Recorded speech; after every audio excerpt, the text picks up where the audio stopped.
একটি মনোজ্ঞ অনুষ্ঠানের মধ্য দিয়ে মননে অমর ২১ ভাষা দিবস উপলক্ষে উৎস সাহিত্য পত্রিকার পঞ্চম সংখ্যার প্রকাশিত হল। মঙ্গলবার বেলা ২টো নাগাদ গঙ্গারামপুর শহরের নিরঞ্জন ঘোষ স্মৃতি বিদ্যাপীঠের বিবেকানন্দ অডিটোরিয়াম হলে এই অনুষ্ঠানের আয়োজন করা হয়। অনুষ্ঠানের শুরুতেই জেলা ও জেলার বাইরের বিশিষ্ট কবি ও সাহিত্যিকদের অংশগ্রহণে কবিতা পাঠ, আবৃত্তি, নৃত্য ও সঙ্গীত পরিবেশিত হয়।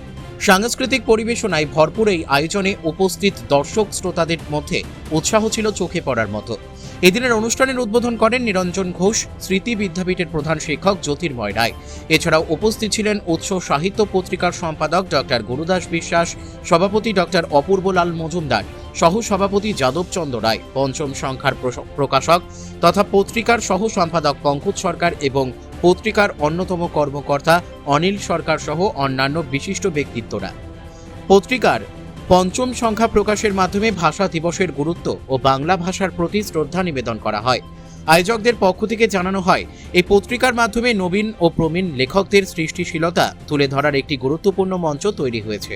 অনুষ্ঠানের শেষে উৎস সাহিত্য পত্রিকার পক্ষ থেকে অতিথিদের হাতে স্মারক তুলে দেওয়া হয়। পুরো অনুষ্ঠানটি সাহিত্য ও সংস্কৃতির এক সুন্দর মিলন মেলায় পরিণত হয়েছিল। গঙ্গারামপুর থেকে অমিত মহন্তের রিপোর্ট, কুলিক নিউজ।